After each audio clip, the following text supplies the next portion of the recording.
welcome back to the channel. I'm Dominique from the Pixie Planner, and today is the final video in my Scripting a Life You Love series. If you have not yet checked out the first 3 videos in this scripting series, then please go ahead and check them out. I will leave them linked down below. I highly recommend you go through them in order. It's going to make just a little bit more sense to you if you are new to the Planner Perfect scripting method. But today's video is going to be a Q&A. I'm sure you guys have plenty of questions just regarding the scripting method, since this is such a unique planning method. And I have compiled a few of the repetitive questions that I've been getting. And so I'm wanting to go through those and focus on those particular questions today. Now I have 6 questions to answer today, and I am going to be going into a little bit more detail on these questions. That's why there's only 6 of them. If you guys enjoy this video, then of course, give it a thumbs up, but leave me a comment down below if you would like me to do another Q&A with further questions that you might have. I would be more than happy to do that. So I have my little cheat sheet here with the questions, so please don't mind me if I'm looking down to read.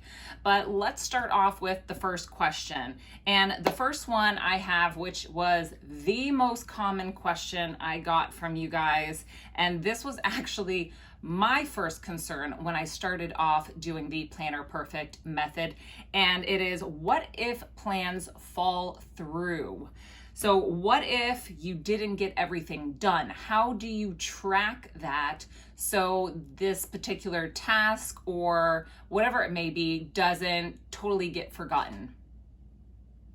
Yeah, get forgotten.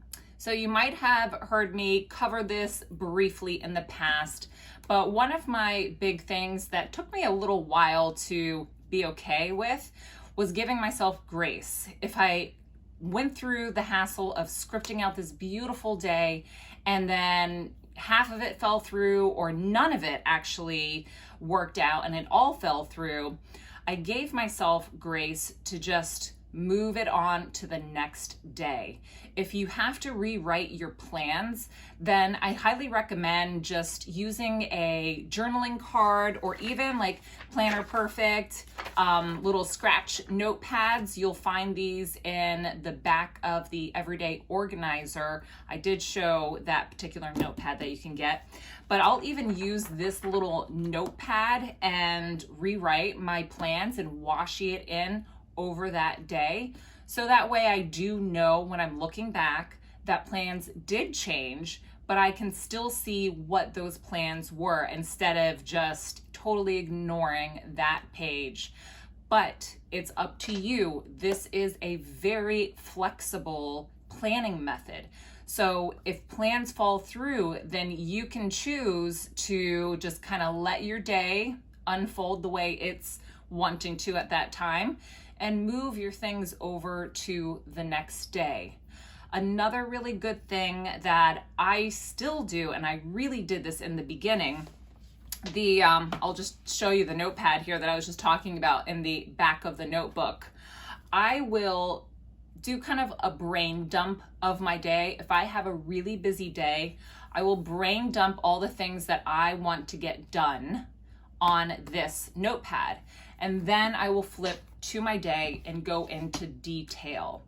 So if you're concerned about forgetting tasks and tracking tasks, again, this isn't what the method is all about. It's not about tracking things to get done. It's about rewiring your subconscious to live your life according to your desires, not according to your tasks. So this is a method where you kind of have to break that mindset that we are so used to from all the planners that are out there and how we're maybe used to planning. So you should not be living your day according to your tasks.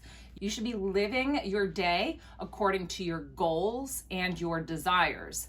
So if you're new and you just really have to brain dump and make a list, this notepad or any notepad, a big old sticky note, in the back of your planner or on that daily page that you're working on will help you track those tasks a little more easily. Until you get used to the method, that is something you can incorporate, is a checklist, but separate from your day. That goes into the next question, is how do you implement, or can you implement, a master to-do list without taking away from the method? And so, of course, as I'm chatting about creating a list, you absolutely can. When Jenny is teaching this method, she's not saying absolutely no more lists. She just wants you to stop focusing your life on these lists.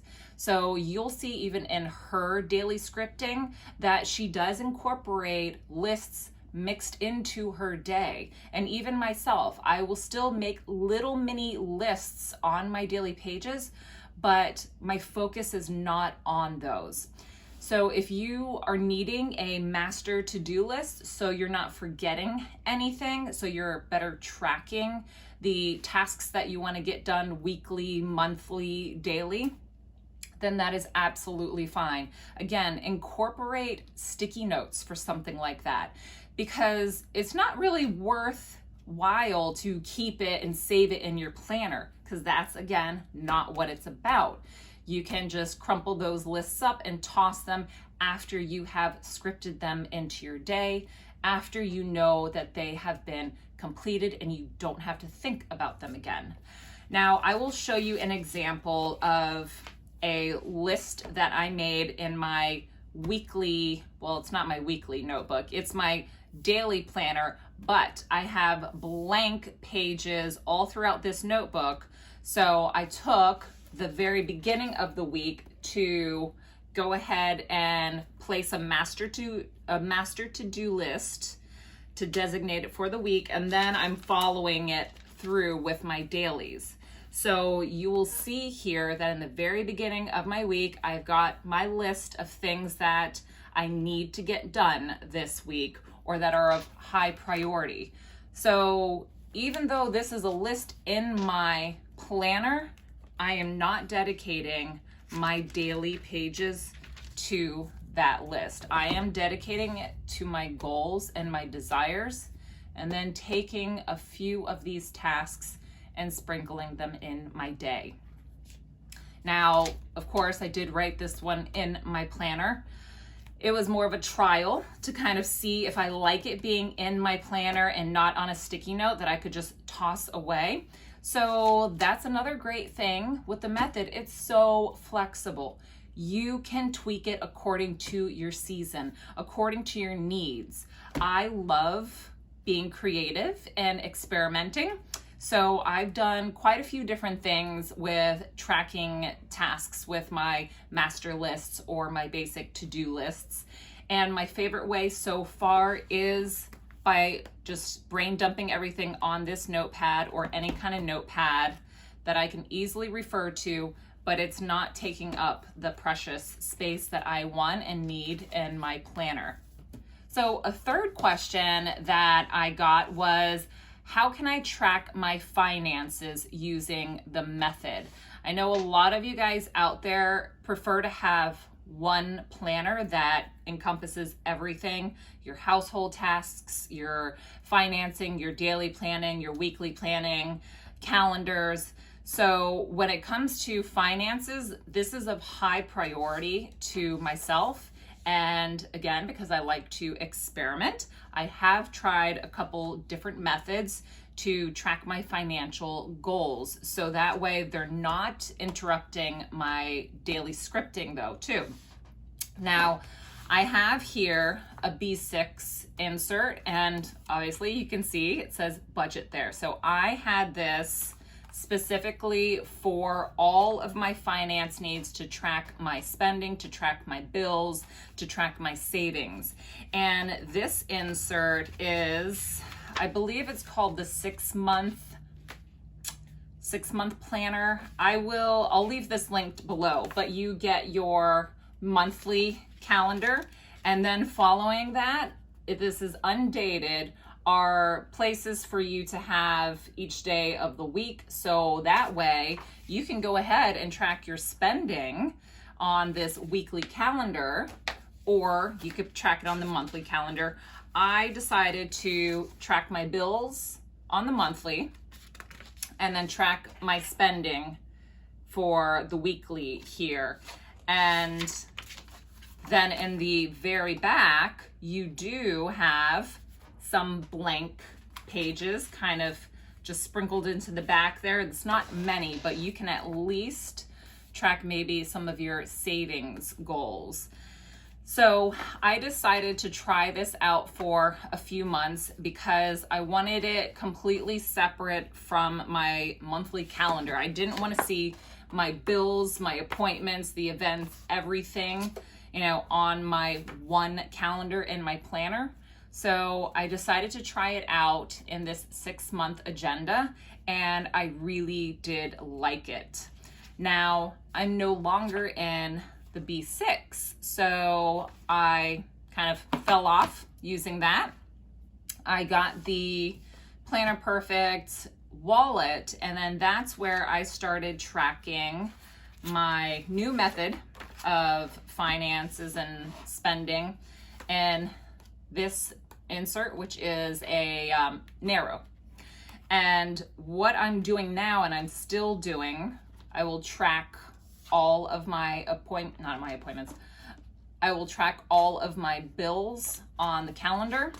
Then when I had this insert customized, I asked for line pages in between the months. You get 4 blank pages in between the months, and you can get them blank, lined, dot, graph, pretty much whatever you want. It's awesome. So I asked for line because I wanted to track my spending. And so I'll show you with July. So I've got all of my bills. This is where I did all of my tracking, and I decided to use some color coding so I could instantly have my eye drawn to, and I'm doing a method that's called the 50-30-20. So 50% of your income should go to your needs, 30% should go to your wants, and 20% should go to your savings. So I've got little color coding there, so I'm drawn directly to what I needed, wanted, and saved. And then the very last page, I have a little review, and I still have to do this one. I'm a little late, but I decided to do a review to kind of go over how I felt I did that month towards my goals. So there's really lots of options out there when it comes to tracking your finances. So this insert goes into my wallet. Then I have the second insert is for notes on the go and errands that I'm running. So this is not combined into my planner. You absolutely could combine this though. If you are someone that just does not have many appointments or events to track on a basic calendar, then you could easily squeeze those things in with your bills that are due and use those pages still for your spending. And that would be something absolutely doable for you if you're really wanting to focus on your finances and you've got some great goals set for that. I do have my goals geared towards finances, so I am always keeping up with my budgeting. And again, I'm always trying out some new things. When it comes to my daily pages, because I have goals geared towards my finances, I'm always incorporating them into my daily scripting, whether it be I'm saving a certain amount daily or monthly. My goal is to save a certain amount, or to put money towards a vacation. So whatever your goal might be financially, it's still going to be something you're scripting into your daily pages. But when it comes to the numbers of it, you don't want to really, be throwing all that into your daily pages. Try to keep it separate. And that way you're not going to be worried about making mistakes either. Because I know when it comes to my scripting daily, I like it to look neat and I don't like making mistakes. but of course they happen. I just like to have my scribbles and numbers separate. Okay, and so question number 4, how do you choose a TN size? There are so many sizes that Jenny carries, and then even other companies. How do you pick a size? How do you know it's going to work for you? Honestly, it's trial and error. I don't want to say hurry, go run out and buy the leather cover and all the notebooks. I would definitely recommend that you purchase a notebook of the size that you're thinking. Try writing in that for a little while, or even just cut some paper down to size and make a little booklet of your own and try it out and see if you even like that insert size. If you don't like the insert size, then you're not going to want to go and buy the leather cover. That is definitely expensive, and you'll probably be upset with yourself. But just to give you a quick glance here, so I have my B6 and then my narrow. So you can see the narrow is definitely taller, and you can see that it's more narrow than the B6.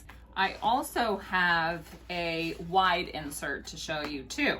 So comparing the wide to the narrow, and if I line that up a little bit close, you can see the wide, which is in the back, is a little bit wider than the narrow. It is not anything significant, but when you have this in the TN, there is going to be a size difference, of course. And even though it's just slightly wider, it feels like a more substantial planner.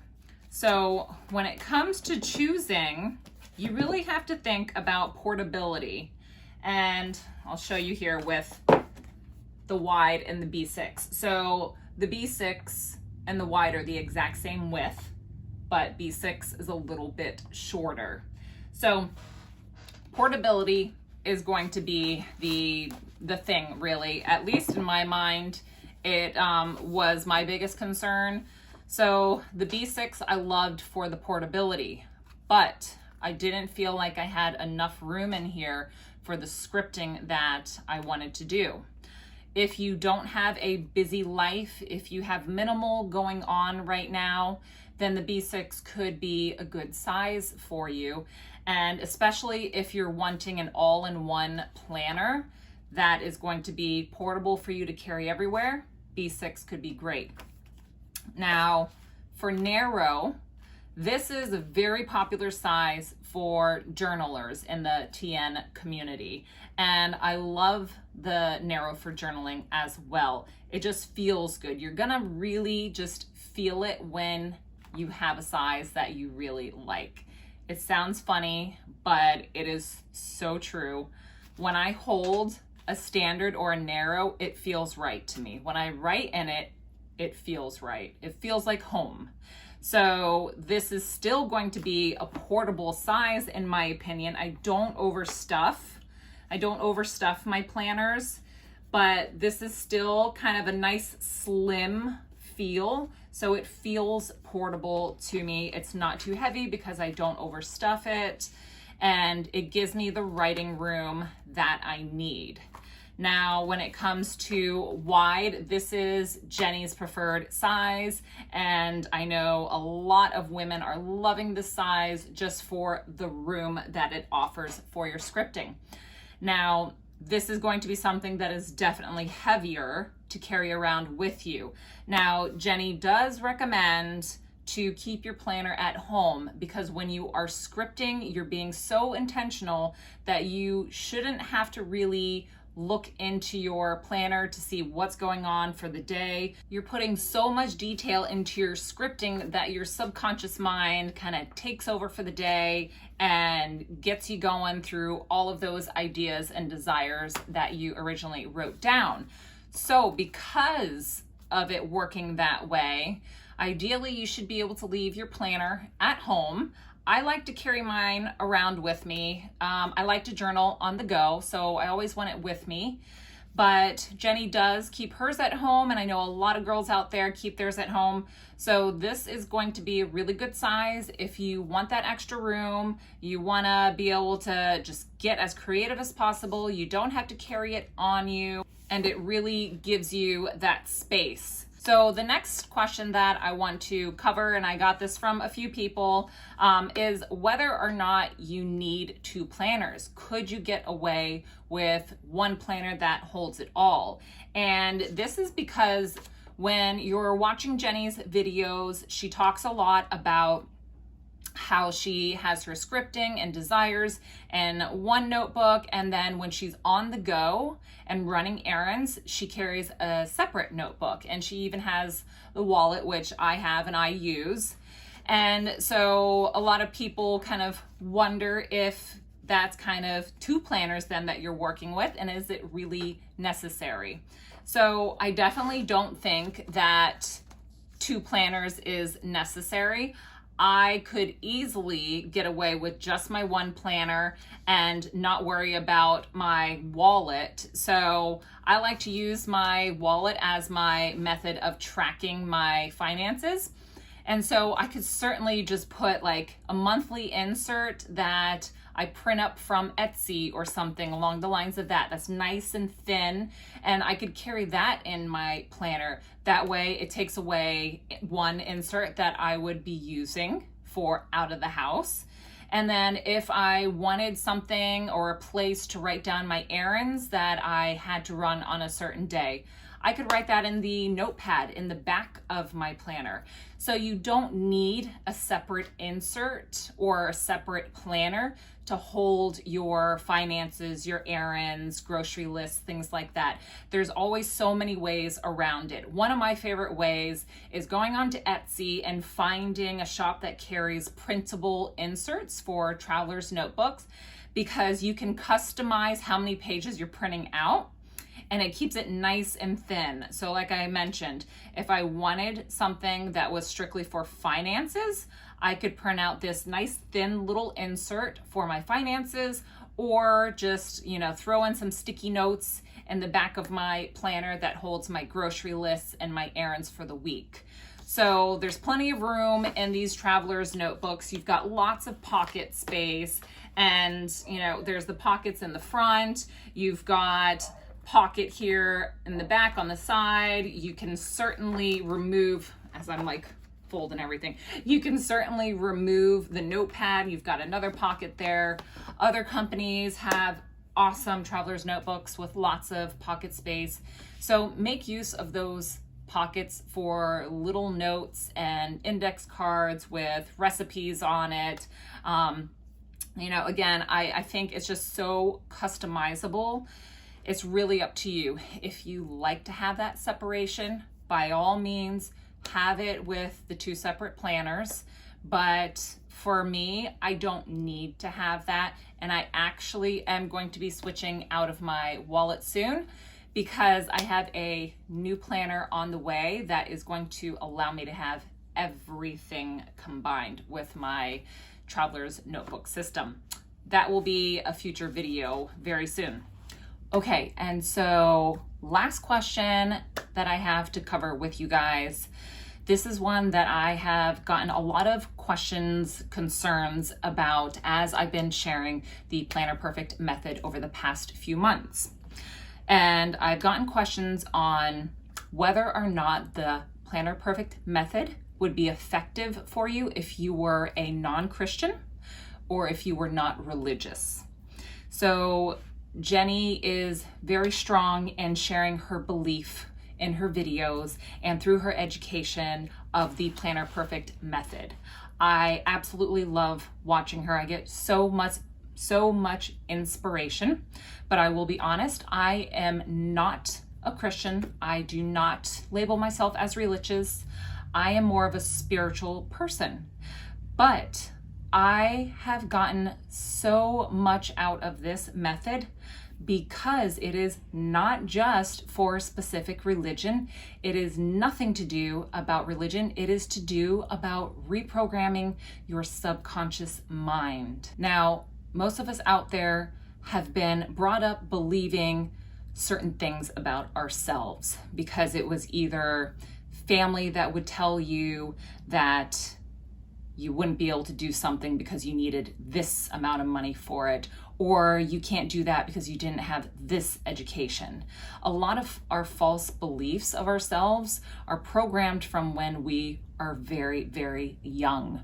So that then takes us through life feeling like we can't accomplish the things that we want because so-and-so told us we couldn't.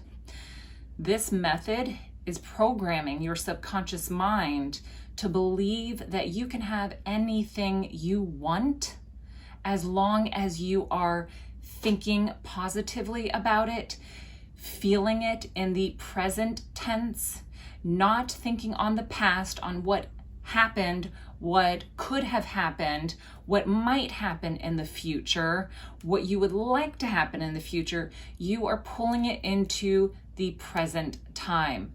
So with my desires, even though they haven't happened yet, I'm imagining them as if they have. When I'm writing in my planner, I am imagining that I already got to that goal. I have already experienced it. I'm experiencing the joy of it and bringing it into my present being.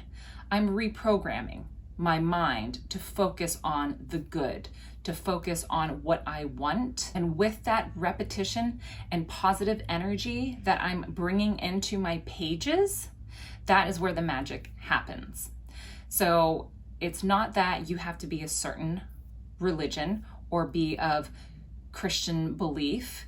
All you have to do is believe that scripting a life you love can truly change it, can truly bring your desires into your reality. So I don't want people going into the Planner Perfect method thinking that it may not work for them because they aren't of this religious background, whatever it may be.